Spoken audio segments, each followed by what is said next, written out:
Is English really a Germanic language? Which terms did we get from the Vikings? And what do fairy tales have to do with the way we say words? We'll dabble in Dutch, noodle on Old Norse, yammer about Yiddish and more on this Germanic episode of Words Unravelled.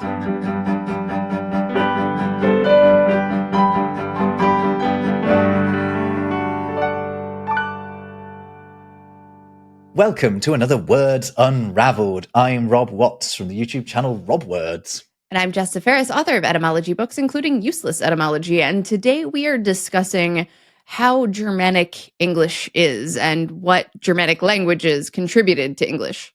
You might wonder why we are raising the question, how Germanic is English? Well, there's a good reason for it, because there is a school of thought, it's not a very academic one, it has to be said, that English has somehow become a Romance language because we say so many, French-derived words and Latin-derived words. Indeed, if you look at the overall English word hoard, the majority of words in English are not Germanic. However, the most important ones are.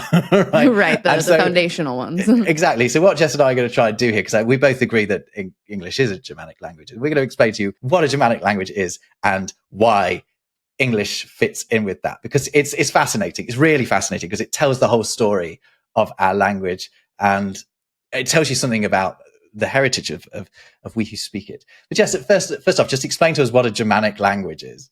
These are the Germanic languages are a group of related languages that form one branch of the Indo-European family. We talk about Proto-Indo-European roots a lot.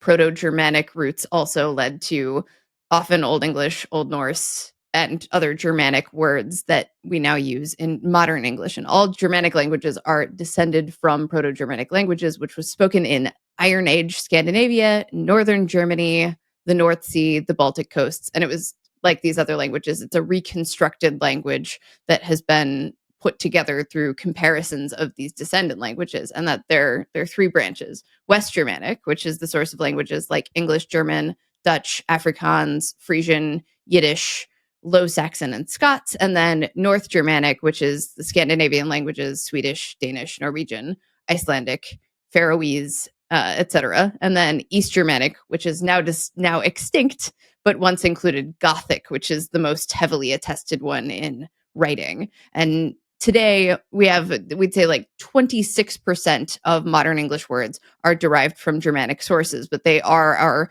grammatical and structural backbone. Yeah, if you look at the 100 most common words in the English language, like the ones we use the most, just things like the, stuff like that. 99 of those 100 are Germanic derived words. And if you look at Old English in particular, Old English is undeniably a Germanic language. A lot of people who read Old English and are otherwise unfamiliar with it, but are more familiar with like Dutch and Danish, are like, well, that looks really familiar. Yeah, and also what a big thing about Old English is it has 3 grammatical genders and it has 4 grammatical cases. If you don't understand what those are, don't worry about it. It's not important. But the point is that German also has 3 grammatical genders and 4 grammatical cases. And do any other languages? Yes, Icelandic and Faroese. That's it. Other Germanic languages. And that's why English is so very clearly in its DNA a Germanic language. As far as Germanic contributions to modern English go, a 1975 study looked and found about 33% derived from Old English, 5% from Old Norse, and 1% from Dutch. So there's some variations and some disputes about how much exactly came from these languages, but they are the most common ones we use. The fact that English has all of these Germanic influences actually means that we have a bit of a head start as English speakers when trying to learn other Germanic languages. For example, the Swedish for I am hungry is jag är hungrig, right? And that there is directly related to our word are, because we borrowed the word are from the Vikings. So there you go. Because we speak English, we have a free verb. It's a freebie. And I've been finding out about loads more of these relatives between Swedish and English thanks to this video's sponsor, Babbel. Babbel is one of the top language learning apps in the world. Its intuitive lessons help you learn a language through real life conversations. And I've been using it to learn a little bit of German so I can go visit Rob and his family in Berlin, and also brushing up on un petit peu de français. I've found that I can make fast progress because the conversational exercises are really intuitive and useful, and it starts you with phrases that you can use right away in everyday conversation. Yeah, I found the same thing. And I've been using it to dabble, using Babbel to dabble in Swedish because, Sweden is gorgeous and I would love to live there. And to do that, jag borde lära mig lite svenska. I've got to learn a little bit of Swedish. With Babbel, you can set yourself a goal and it'll give you all the tools to meet it: live teaching sessions, flashcards, podcasts, games, which I love, and of course, lessons you can do whenever and wherever you like. So click on our special link and you can get lifetime access to Babbel for $199 during Babbel's best sale of the year. And also, it's worth mentioning, there is a 20-day money-back guarantee, and you can learn a lot in 20 days. So I would say, give it a go.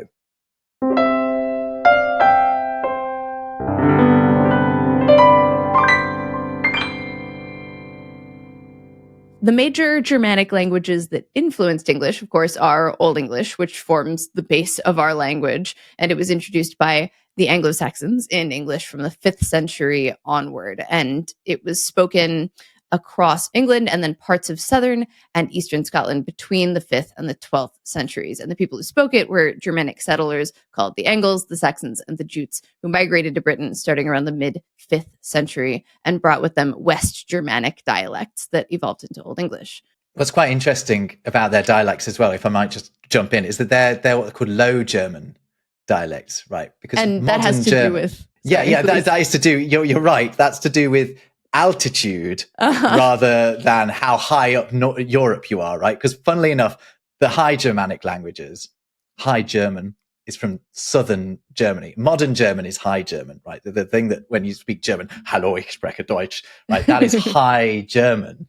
But it comes from actually lower down in the continent, into what is now sort of southern Germany. And English is a Low German. And there's Low German dialects still in Germany. Germany has lots of different dialects of German. It's just High German is this sort of dominant one.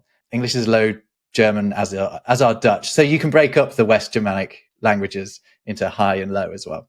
Anyway, sorry, right. I interrupted. No, please.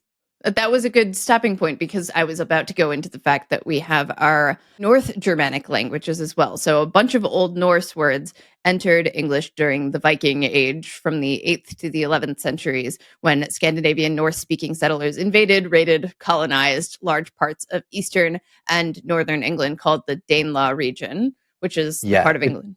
Yeah, it becomes the Danelaw, right? They strike a deal basically with one of the Anglo-Saxon kingdoms, and the Danes get their own little area, which is where I'm from. Derby, for example, that is in there. So we have the name Derby is a Viking name. Anywhere ending with B is an Old Norse derived name, as are so many other suffixes from basically this big sort of strip down the east of England. But before the Danelaw happens, there are still Vikings all over the place. You have the heathen army led by Ivar the Boneless, who people will know from the Viking series as the son of Ragnar Lothbrok. And just for several centuries before the Danelaw actually happens, a couple of centuries, the Vikings are still just sort of terrorizing the coast. One of the interesting things about Old Norse words is they displaced native Old English equivalents, and then they became kind of a standard part of our English vocabulary. Like sky replaced the Old English equivalent heaven, which we still have in different contexts. And that was a word for cloud, but also sky. And then knife replaced the Old English seox, I believe, which was a Germanic short sword. And window, we've talked about this one, literally wind eye replaced the Old English word, which meant eye hole. There's another good one, and this is such a fundamental word to us. It's one of the few certainties of life, and that is our word die, right? To die, the verb to die. That's a word that we got from Old Norse. If we were still using the word that English was using before the Vikings arrived, we would be describing all death as starving. The German word, for example, for to die is sterben, which is directly related to our word starve. But so actually that's an occasion where the Norse term did displace the English term, but instead that we niched down on the original Old English verb, and it just came to mean, dying of lack of food. I was reading that it's typical for languages to not borrow words for like central life experiences, except for words meaning die, probably because they needed like a euphemism for superstitions around the dead. So like Old English, like in addition to the predecessor to starve, swelter, or literally waisan dead, like to become dead, was used more frequently until the Old Norse die became. So they're just looking for anything to avoid saying their actual word for die. We'll use the word that they use. There was also forthfaren, which meant to cease living, but like to go forth, kind of. Mm-hmm. Yeah, literally to ride forth. Yeah. There are other ones where it's quite interesting to see how English diverges. And I don't know if you were maybe about to get to this one, but for example, the word take. So the other West Germanic languages, like German and Dutch, have words that are along the lines of nemen, right? Which means to take. They don't have a word that sounds like take at all. Whereas the Scandinavian languages have words like taka or ta, which mean to take. And our word take is given to us. We took it from the Vikings. so I mean, there's a entirely Viking phrase you can say, which would be, they are taking their eggs, because we got the word egg from the Vikings. We got the word take. We got the pronouns they, their, and them from the Vikings as well. So yeah, they are taking their eggs is an entirely Viking phrase. One of my favorite words, it's ultimately came via Middle Dutch, but the word tackle is ultimately from that same root, meaning to take. The first meaning of this word was not necessarily an apparatus for fishing, but any kind of rigging. Like it was a thing that could grasp or seize ultimately, and for some reason that was translated to rigging, perhaps things you can hang on to or use or manipulate, and then extended to fishing. And it's also the root of the word tackle. Like to tackle somebody, like I guess same word, but tackling somebody in like football. A difference between the West Germanic, so including English, and the North Germanics that I always like to mention is that we use the word speak. German, for example, uses sprechen, right? But the North Germanic languages use words that are related to our word talk instead, except they also have another word for speak. I think they use this quite a lot in Norwegian. That is along the lines of, I'll be pronouncing it wrong, but it's like snakke, right? And it means to talk. It is related to our word snack, because it's all about just like moving your mouth up and down. Yeah, I really love that. Like if you say, we want to say I speak Norwegian, you say I snack Norwegian. That's fantastic. I think we've mentioned this one before, but one of my favorite like grammatical vestiges we have of Old Norse in modern English is ado, because it uses the Old Norse infinitive form to create the word ado. So in English, we pair unconjugated verbs with the word to create the infinitive form: to walk, to go, to speak, to do. And the word to usually acts as a preposition, but in infinitive phrases, it's a particle. And the particle in some Norse languages is at. It's the equivalent of the English word at. So ado means at do, but it means the same thing as like to do, essentially. So a big to do and a big ado. That makes so much sense. From my babbling, from using my babble, I noticed that the infinitive form in Swedish, it has at the start, ATT. I was like, oh, okay, so that's what that is, to at do. Mm-hmm. That's great. That's a real gem. And if we'd had more grammatical influence from Old Norse, then we could still be using a variation of at in our infinitive phrases instead. English is unusual as far as Germanic languages go, in that it does have this big influence of both the West Germanic and the North Germanic languages. But also we should mention that even the French that gets brought over by William the Conqueror in 1066 is a version of French that has got a lot of Germanic influence in it as well. It's a sort of a Germanic sounding French, because the Normans were themselves Vikings that learned the lingo when they got to France. So there's like three major influences in English, and then the words that we're saying right now that are Germanic, and makes it, it just, it's Germanic. English is very Germanic. We have some interesting words from Frankish, which is a West Germanic language influenced indirectly through French and Latin, but words like warden and guardian, which means to like direct your gaze, and then beignet, which is from a Frankish word meaning lump or bump, and then heinous, which is from a Frankish root meaning hate.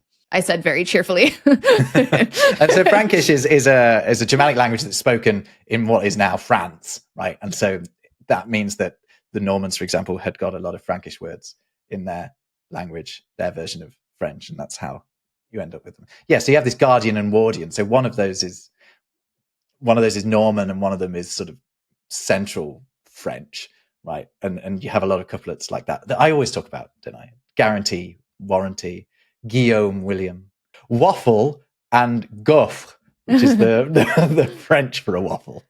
Excellent.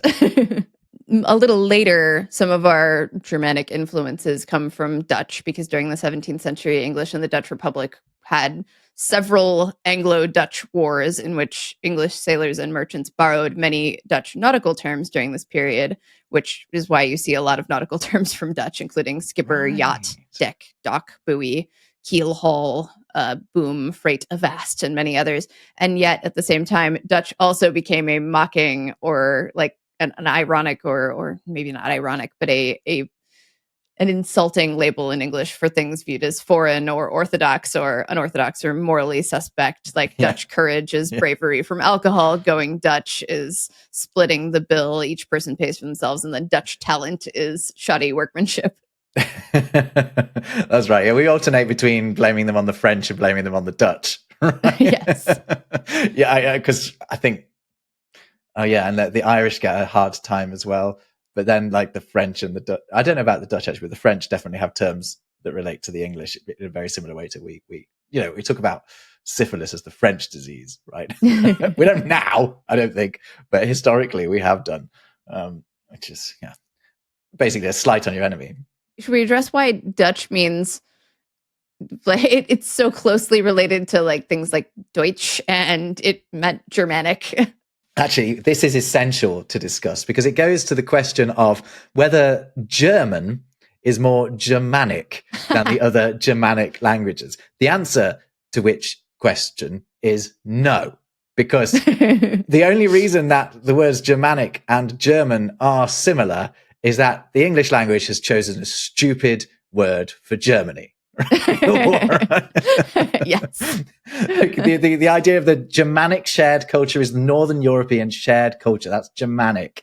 Germany is something else. Germany is, well, what Germany is, right? And German is the language that it's just the language that is spoken in that area where they call themselves the Dutch, the Deutsch, where they call their country Dutchland, Deutschland, right? But what have we done? What have we done? Oh, we've decided to call the people of the Low Countries, of the Netherlands, the Dutch. Not helpful, English. Not helpful. Not helpful at all. Because Dutch originally meant Germanic, but not specifically from the Netherlands. High Dutch once meant German, while Low Dutch meant Netherlandish. Yeah, Dutch essentially means Germanic language speaker, basically. So that's the thing that obviously all of the Germans shared, all this sort of confederation that is Germany of all these different smaller states. What they have in common, they have their language in common, so it makes sense to name themselves under that umbrella. And it's also why Pennsylvania Dutch, right, is German, not Dutch. Yes, absolutely. Descendants of German-speaking settlers from Rhineland and Switzerland, whose language, Deutsch, was misheard by English speakers as Dutch, or not misheard, reworked. So if we were clever, we would start calling Germany Dutchland and the people of the Netherlands Netherlandic. I'm proposing that now. If we want to start a grassroots, let's just do it. Movement, let's do it. Make the change.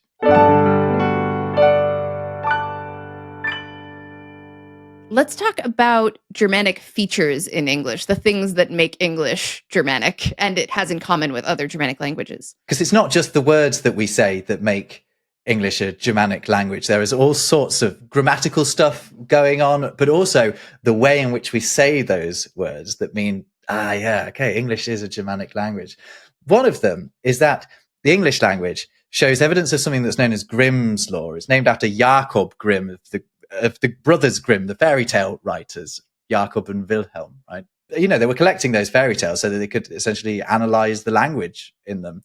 And what Jakob Grimm outlined is that all of the Germanic languages, so basically their common ancestor, Proto-Germanic, as Jess was talking about, what made it distinct from the other Indo-European languages was that it went through a consonant shift. We started saying, or our ancestors way, way back, started saying letters differently to everyone else. But they started doing it in a consistent way. So where actually the easiest thing to do here is to compare the Germanic languages with like Latin, right? Because Latin did not go through this change, obviously, because it's not a Germanic language. For example, a lot of Latin words that begin with a P have a Germanic relative that begins with an F, and a lot of Latin words with a K sound, a K, have an English equivalent with a H, or a Germanic equivalent with a H. So, for example, that's how you end up with the Latin for dog being canis, but the standard Germanic word for a dog being along the lines of hund or hound, right? Because the K sound becomes a H sound in the Germanic languages. It's one of those shifts. It's why our word father and the Latin pater or pater are directly related. They're the same word. All that's the difference is one of them has gone through Grimm's law's shift, meaning that the P of the Latin has become a F in English, and the T of the Latin has become a Th in the English. And anyway, the fact that we pronounce father, father, not pater, is evidence that we are a Germanic language. Another example that I like to cite is unicorn versus one horn, and cornucopia versus horn of plenty, the C to H sound. We've taken unicorn from non-Germanic languages, right? But the Germans call, the Germans call a unicorn an Einhorn, which is just, by the way, that's something else we should mention that English does that is very Germanic, and that is create compound words in exactly the way that the Einhorn, which means one horn in German, does. So, for example, we have a mouse pad, for example, or we have a toothbrush, a railway, a cupboard, a keyboard. We make new words by slamming two words together. A lot of other languages don't do that. It's a very Germanic thing to do, and particularly the order in which we do it. So if you take the word skyscraper, right, if you look at the Italian, Spanish, French equivalents of skyscraper, they call it a scrape sky. So that order of having the noun followed by the adjective is a Germanic way of putting it. Again, just another example that we're still now, when we're coining things now, we're doing it based upon Germanic rules. A couple other examples from Grimm's law, since you mentioned it, is voiced stops became voiceless stops. So the Proto-European B sound became in Proto-Germanic a P sound, which is why we have the Latin labium versus the English lip, and same with Proto-European D to Proto-Germanic T, so decem versus 10. And another one is a G sound to a K sound, well, which ultimately became knie from genu, but is now knee. Another feature that we have is Germanic words typically emphasize the first syllable, which later causes later sound reductions in unstressed syllables. So we can attribute iambic pentameter in part to Germanic influence. The problem with English in that one is that we've borrowed so many words that you absolutely cannot predict from an English just by looking at it where the emphasis is. If it is a Germanic word, then it tends to be the emphasis is on the first syllable. But if we, for example, hotel, right, that's hotel, emphasis, stress on the second syllable. It's a very English looking word, but we actually know that it comes from French. But if you don't know that and you think, oh, well, I'll apply the Germanic rule to it, you're going to say hotel and you're going to sound odd. Yes, indeed. Another one is the Germanic. Another feature of Germanic is the I mutation, which is when a vowel it's a vowel change when vowels were fronted or moved toward the I sound or E sound, producing like foot versus feet and mouse versus mice. Yeah, this is all linked in with umlaut, right? Which is a thing that German does now. If you pluralize a word like foot, for example, in German, what you do is you put an umlaut, so there's two dots above the vowel, and then you in the case of foot, you put an E at the end of it as well. And that changes the way that you're pluralizing it there is to change the vowel sound in the middle of it. And that is something that Old English also did. And that is how you end up with foot and feet and mouse and mice. It's the same umlaut thing that German does. Umlaut is as well as it being those two dots, it is a phenomenon. Apparently, Germanic languages also have unusually large sets of vowel sounds. Like Swedish has 17 distinct vowel sounds, depending on how you're counting. And there are like 19 to 21 in English, depending on how you count. And then we also have a simplified tense system. So Germanic languages reduced the Indo-European tense system to two main tenses, present and past, with other forms like future built using helper words, which the $10 word for that one is paraphrastically. That is something that blows your mind when you first realize it, is that English does not have a future tense. English doesn't have a future tense, and that is a very Germanic thing. We have to, like you say, hash together a future tense. I will is present tense. I will do is present tense with another verb stuck on the end of it. I am going is present tense. I am going to do that expresses the future, but it's not the future. We don't have a way of making our verbs future or the Romance languages do, for example. That's why we get all these complicated ones like future perfect tense, which is will have had. Yeah. Can I mention something about will, by the way? Because English stands out as the only one of the Germanic languages, I think, that uses the word will in that way. In almost all of the other Germanic languages, their standard word for want is along the lines of will or will or something like that. Related to our word, will is the idea of, willing something to be. Whereas our word for want is want and is based around the idea of lacking something. I want of something, right, is where it comes from. Whereas the others are saying, I endeavor to make it happen. I will it. Whereas we're saying I lack something. Can I mention a couple of more of these? Because these are another phenomenon that it's not an argument for English as a Germanic language. It's just how English stands out from the other Germanic languages, because English developed on an island, remote. Afrikaans is very different to other Germanic languages because it's developing very, very far from the mothership. And English is quite far from the mothership. So, for example, just like I was saying then about us using want instead of will, we also are the only ones to use a word like write for when you write something. All the other Germanic languages use something along the idea of scribing something. So, scratching something. Whereas our word for write is related to the idea of our right, or rorting something. Rorting, obviously, you can't rort. You can rort something. You can't be rorting, can you? I don't know. But yeah, ours comes from the idea of sort of fashioning, and also our word read as well. Like Germanic languages have words like lesen, these L words for reading, whereas English has a word that is based upon an Old English word for being advised, for taking advice. So when we read, we gain knowledge. We talked about this one before in a recent episode, but I think it's kind of interesting that English sticks out in this way. There are just a few places where we've applied a different English speakers of old have applied a different logic to come up with very, very standard verbs, and we're still stuck with those logical ideas. Beautiful. Another thing that's worth mentioning, but there's loads of things worth mentioning on this about English that puts it alongside all of the other Germanic languages, is that it was written in runes, right? Old English was written using runes, which is a Germanic way of writing things, of, etching things, scribing them, inscribing them. And that's how is English, Old English a Germanic language? Yeah, it is. It's written in runes and looks good. And you've done a whole episode on that, right?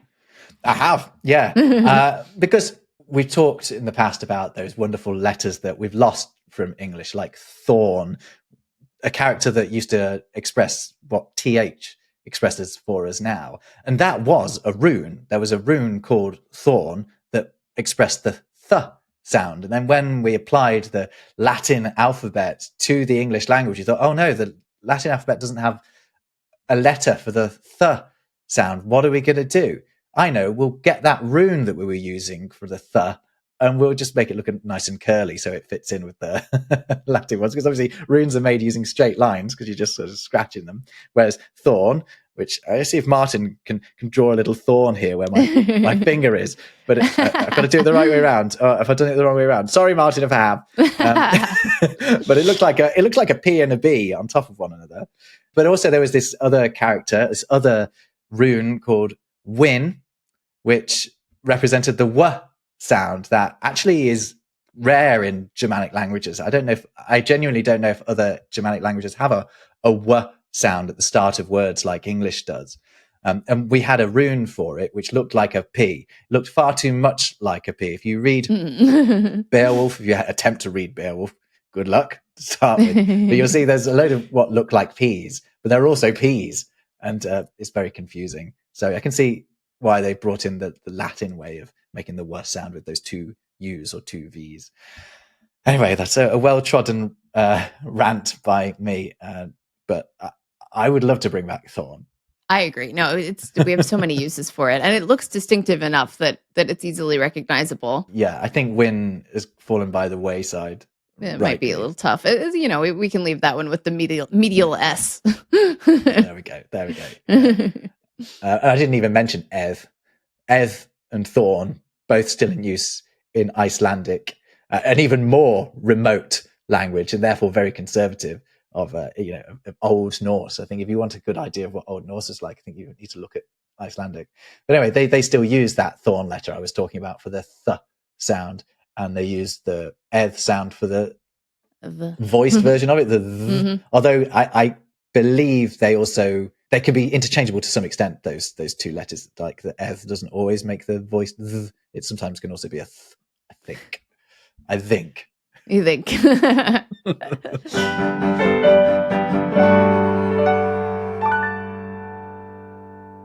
Could I talk briefly about linguistic purism and inkhorn terms? Yeah, I love this. Yes. Because there's this modern movement called the Anglish movement. Yes. You're aware of this? I did a video about this a while back. And the idea is shunning all non-Germanic words in the English language and replacing them with Germanic equivalents. And it relates to very closely to a genuine movement, because I think the Anglish thing is definitely tongue-in-cheek. But it's a little playful. Yeah, but there's a genuine movement, right, in the past to do just that. From a modern perspective, there's also, and I think better intended, is the plain English movement, which isn't about eliminating classical words necessarily, but avoiding rare words and uncommon euphemisms and unnecessarily floral terms, some of which were introduced via Latin. Yeah, and that is much closer to what were referred to at the time as inkhorn terms, the thing that you mentioned. Inkhorn terms being unnecessarily complex borrowings from Greek and Latin, from what the Enlightenment, I suppose, that sort of period. Yes. So the inkhorn controversy occurred in the mid-16th and mid-17th centuries when English writers debated how far the language should absorb classical vocabulary. So Sir Thomas Eliot, George Petty favored extensive borrowings from Latin to enrich English and give us more vocabulary. Opponents like Thomas Wilson and John Cheek said that it should remain pure and unmangled with borrowings of other tongues. And one of my favorites, which, by the way, inkhorn is from a small portable inkwell made of a horn used by scholars, and the association is with learned writing. It implies pedantic expressions, or the opposite of pedantic expressions. There's some debate about where inkhorn comes from, but a theory that I like even more than that, although that is a very pragmatic one, is the idea that these words are also long, these borrowed Latin Yeah. and Greek words, that you are constantly having to re-dip your quill into the inkhorn to continue writing. I believe that was the notion in the original work in which that appeared, which was Right. Thomas Wilson's The Art of Rhetoric. Okay. You mentioned John Cheek as well, who attempted to rewrite the Bible Yes. without using any Latinate terms or Greek terms. I think some of the terms have caught on and we wouldn't even know it, like some of the alternatives. But some that haven't are, for example, the opponents of the inkhorn terms wanted us to start using witcraft instead of the word knowledge. My favorites of these are by William Barnes, who in the 19th century proposed a revival of Germanic terms, which he called strong old Anglo-Saxon speech. And this person was very well learned. He was fluent in Greek, Latin, French, Hebrew, Hindi, Italian, and Old English, and tons of other languages. But his logic was so that grammar and vocabulary could be better understood and remembered by English speakers who don't have a classical education, or at least that's how he framed it. So it wasn't a sense of like, this is better than others, though he did really like the strength of Anglo-Saxon terms. And he used in his book an outline of English speechcraft, which I recommend looking up because the whole list of words he recommends changing are really interesting. He mentions speechcraft as an alternative for grammar. He says the word grammar itself seems a misused word, for grapho is to write, and graphma, worn into gramma, means a writing, and the word grammatica with the Greeks meant book lore or literature in the main, and not speech teaching alone. He also recommends bendism for flexible, welkin fire for meteor, with welkin, as we've said, being from the Old English for cloud or sky. Folkdom, instead of democracy, he said folkdom. Word building instead of etymology, or word shapening. Shapening, come on. All of the scientific disciplines got new names, like star lore, time lore, bird lore for astronomy, chronology, ornithology, wart lore for botany, and matter lore for chemistry, which is interesting because matter is Latin derived. He's so ahead of his time, though. I mean, everyone's sticking lore on the end of everything now, right? aren't they? I mean, now it's happening. It's congratulations. This is the YA fantasy girlies are all over this right now. One of my favorites in the book, though, is he kind of has some funny ones in there. Like he, instead of the word aphorism, he suggests thought cullings. So the idea is like calling them oversimplified, brainless cliches. I like that. Yeah. Don't bother thinking. Just use a cliche. Right.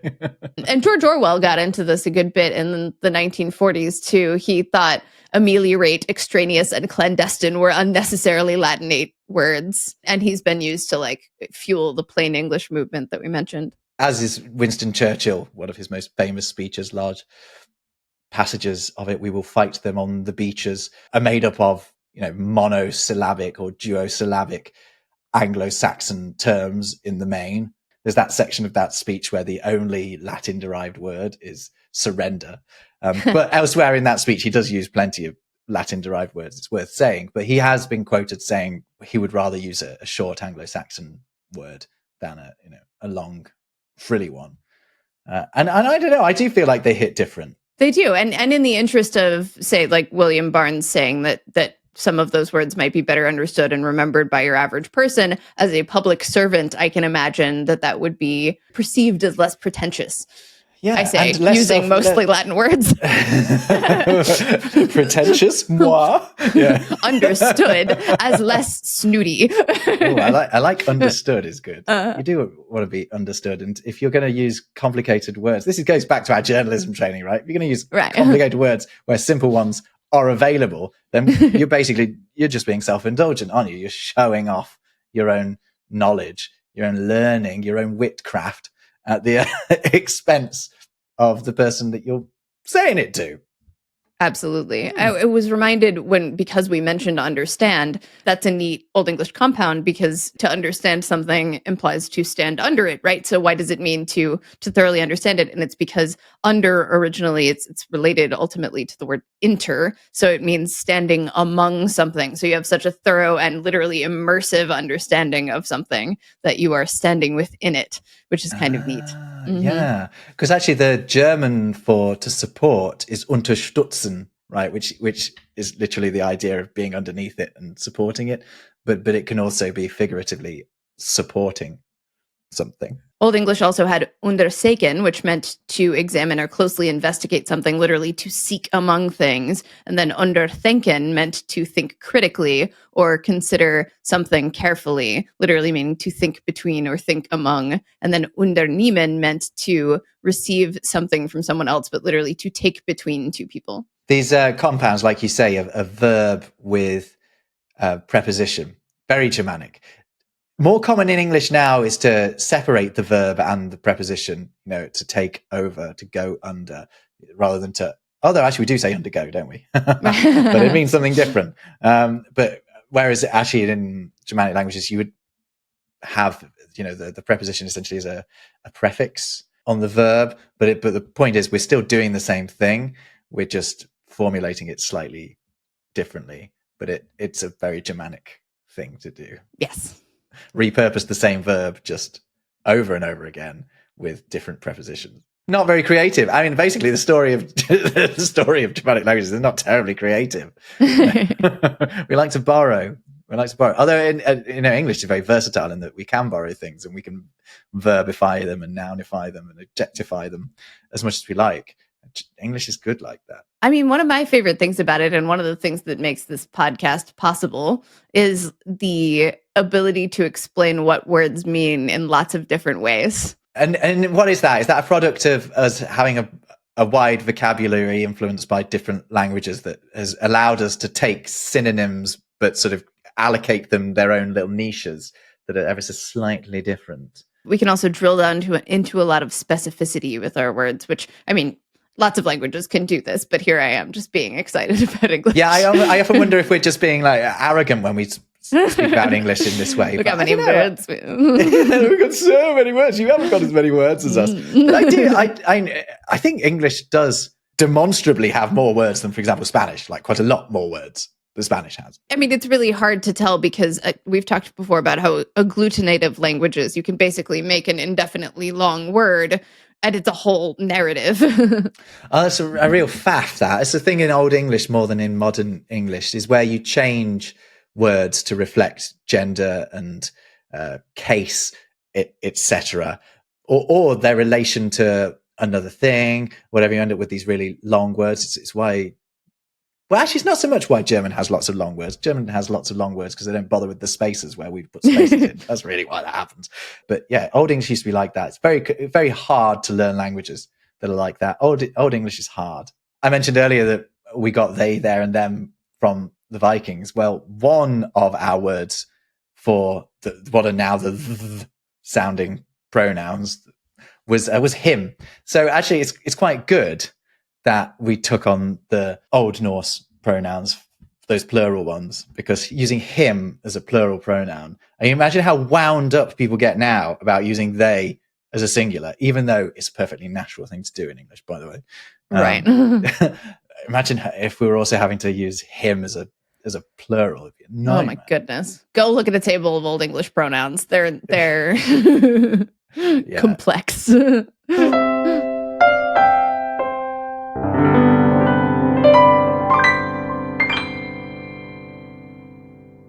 I want to talk about another thing about English that is very Germanic, and it is our numbers, because there's something odd about English numbers that I don't know if you necessarily noticed it, but our teens start at 13. Why don't they start at 1 teen and 2 teen? Why do we have different words for 11 and 12?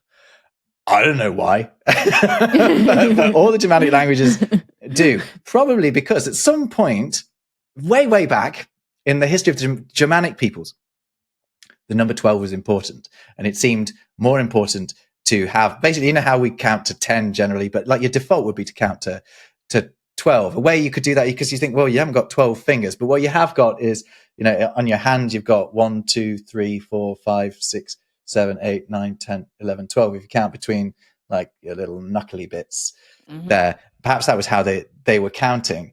But yeah, the Germanic languages all have an equivalent of 11 and 12, not a 1 teen and 2 teen, whereas non-Germanic languages generally start their teens at 11, 1 teen.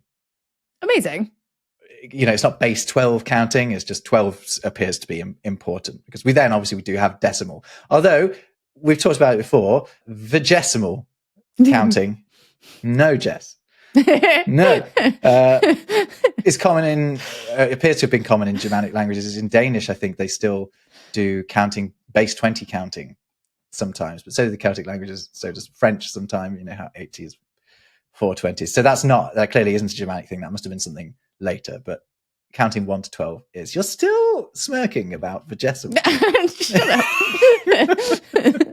It's never not going to be funny. Sorry. No. Jess, I tell you what you're really good on. You're good on modern borrowings from the Germanic languages. Can you tell us? I just think they're fun. Yeah, well, tell us about some of those. Well, we didn't mention that Afrikaans is a daughter of the Dutch language that was developed in South Africa and Namibia, and we get some cool words from Afrikaans.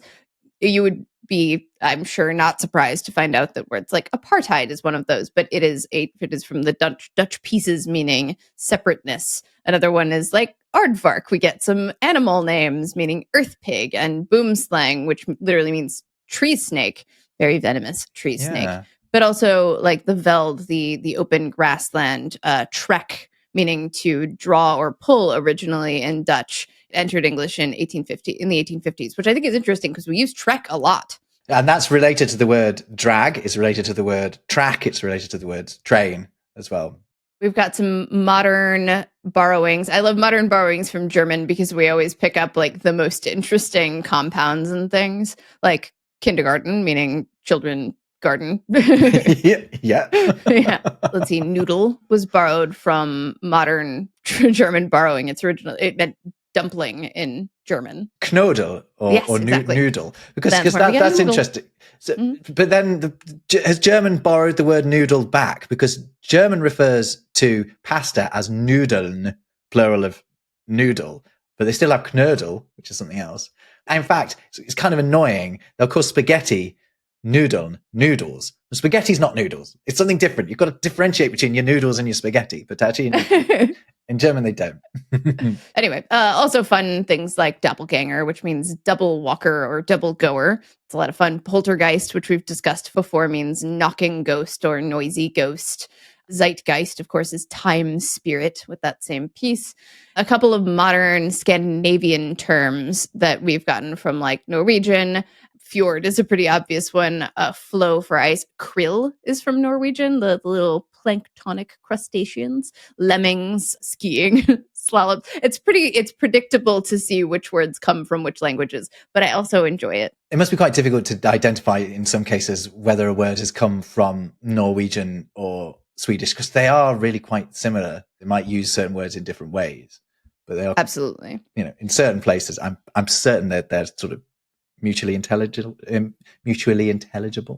Yes. I might get a load of people getting very upset saying that, but I think they are. I can go on for a while on this. Yeah. Well, there was also we have only briefly mentioned Yiddish. I think you mentioned it early on as a West Germanic language, but if you understand German, you can actually pick up quite a lot of Yiddish. I know Yiddish has a lot of variants, but there are certainly like the Yiddishes that I've come across, which I guess is sort of heavily European influenced ones. I can kind of understand some of it because it's very similar to German. But a lot of words that seem like they came to us from German are actually from Yiddish. For example, like the word Mensch, to refer to a person as a Mensch. Well, that actually does happen to be the German word for a person as well. But the word is borrowed into English, probably in New York, somewhere like that, to mean a good guy, right? A Mensch. But it's from the German for person. You see a lot of these in New York slang, and then it's extended out from New York slang from there.